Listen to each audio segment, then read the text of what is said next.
तुम्हारी सारी चालबाजियों को हम लोग समझते हैं। अरविंद केजरीवाल बिल्कुल इस्तीफा नहीं देंगे और दिल्ली की 2 करोड़ जनता के लिए काम करेंगे।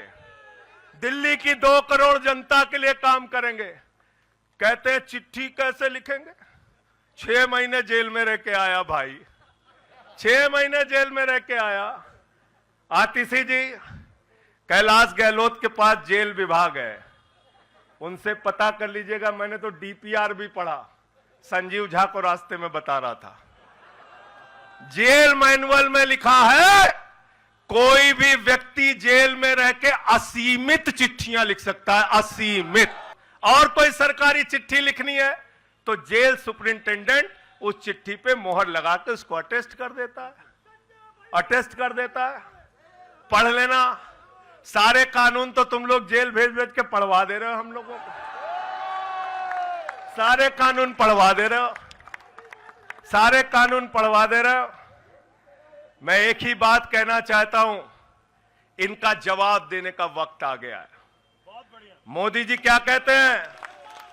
मोदी जी कहते हैं भ्रष्टाचारियों को छोड़ूंगा नहीं, भ्रष्टाचारियों को छोड़ूंगा नहीं, भ्रष्टाचारियों को छोड़ूंगा नहीं। पूरब से लेकर पश्चिम तक, उत्तर से लेकर दक्षिण तक जितने भ्रष्टाचारी हैं सबको भाजपा में शामिल करूंगा। गलत तो नहीं कह रहा भाई? गलत तो नहीं कह रहा? रात में 10 बजे किस जज्बे के साथ हमारा कार्यकर्ता ललकार रहा है। देखो मोदी जी, देखो आके देखो, ये आम आदमी पार्टी के कार्यकर्ता है, देखो देखो ललकार रहा है। ये तुम्हारे बंदर गुड़की से डरेगा? ये तुम्हारी बंदर गुड़की से डरने वाला है? भाजपाइयों की बंदर गुड़की से एक कार्यकर्ता हमारा डरने वाला है? लाठी चलाओगे ना, लाठी चलाओगे। तुम्हारे पास जितनी मजबूत लाठी है उससे मजबूत हमारे कंधे हैं, उससे मजबूत हमारे सीने हैं, उससे मजबूत आम आदमी पार्टी का एक एक कार्यकर्ता का जज्बा है। लाठी चलाओगे। कहते हैं भ्रष्टाचारियों को नहीं छोड़ूंगा, एक एक भ्रष्टाचारी को शामिल करूंगा। मुझे आतिशी जी, भाजपा के कार्यकर्ताओं पे बड़ी दया आती है। सौरभ भाई, बहुत दया आती है। बेचारे आसाम में तैयार हुए, वाटर घोटाला, वाटर घोटाला, वाटर घोटाला, बुकलेट तैयार की, लाठी से उसको 6 महीने तक बांटा कि ये हेमंत बिस्व शर्मा का भ्रष्टाचार है, हेमंत बिस्व शर्मा का भ्रष्टाचार है। लाठी खाए, जेल में गए। गोपाल राय जी, क्या हुआ उसके बाद? क्या हुआ? कार्यकर्ता जुलूस निकाल रहा था, मोदी जी हेमंत बिस्व शर्मा को गले लगा रहे थे, गले लगा रहे थे। वो रोने लगा, उसने कहा अरे इसने तो वाटर घोटाला किया है। बोले कुछ नहीं, अब हमारा भाई है। उसको मुख्यमंत्री बना दिया, उसको मुख्यमंत्री बना दिया।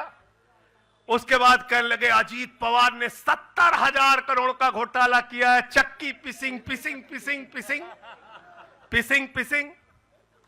सारे भाजपाई कार्यकर्ता लग गए बेचारे, कहने लगे मोदी जी कह रहे पिसिंग तो पिसिंग करेगा। अब वो सब कार्यकर्ता बेचारे नारा लगा रहे थे पिसिंग पिसिंग पिसिंग, तब तक पता चला उसको भी गले लगा लिया।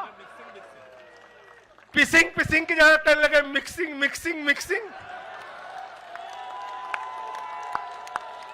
मिक्सिंग। फिर कहने लगे हसन मुशर्रफ चीनी घोटाला किया है 100 करोड़ का। फिर कहने लगे छगन भुजबल ने महाराष्ट्र सदन का घोटाला किया है। और तो और ये भाजपाइयों, इनको शर्म नहीं आती, कहते राष्ट्रवादी हैं, कह रहे थे आदर्श घोटाला किया है, हमारे जवानों का पैसा खाया है, ये किया है, वो किया है। आदर्श घोटाले के खिलाफ भाजपा का कार्यकर्ता लाठी खा रहा था। आदर्श घोटाले वाले मुख्यमंत्री को उठा के राज्यसभा में भेज दिया भाजपाइयों ने। भाजपाइयों ने अशोक चौहान को भेज दिया। वहां गए, कहने लगे शारदा स्कैम किया, नारदा स्कैम किया। मुकुल राय शुभेंदु अधिकारी को भाजपा में शामिल कर लिया। तो मैंने भाजपाइयों के लिए नारा बनाया है, जो जितना बड़ा भ्रष्टाचारी वो उतना बड़ा पदाधिकारी। जो जितना बड़ा भ्रष्टाचारी वो उतना बड़ा पदाधिकारी। भाजपा का पदाधिकारी, भाजपा का पदाधिकारी। मैं भाजपाइयों के लिए मैंने बोला गोपाल भाई, भाजपाइयों के लिए नारा बनाया स्पेशली। जेल में खाली थे, कुछ तो काम करना था। जो जितना बड़ा भ्रष्टाचारी वो उतना बड़ा पदाधिकारी। और भाजपाई जब भ्रष्टाचार के खिलाफ बोलते हैं तो ऐसा लगता है ओसामा बिन लादेन अहिंसा पे उपदेश दे रहा है। सूप बोले तो बोले, चलनियों बोले जगह 72 छेद। भाजपाई भ्रष्टाचार के खिलाफ बोलेंगे, भाजपाई केजरीवाल के खिलाफ बोलेंगे, भाजपाई बोलेंगे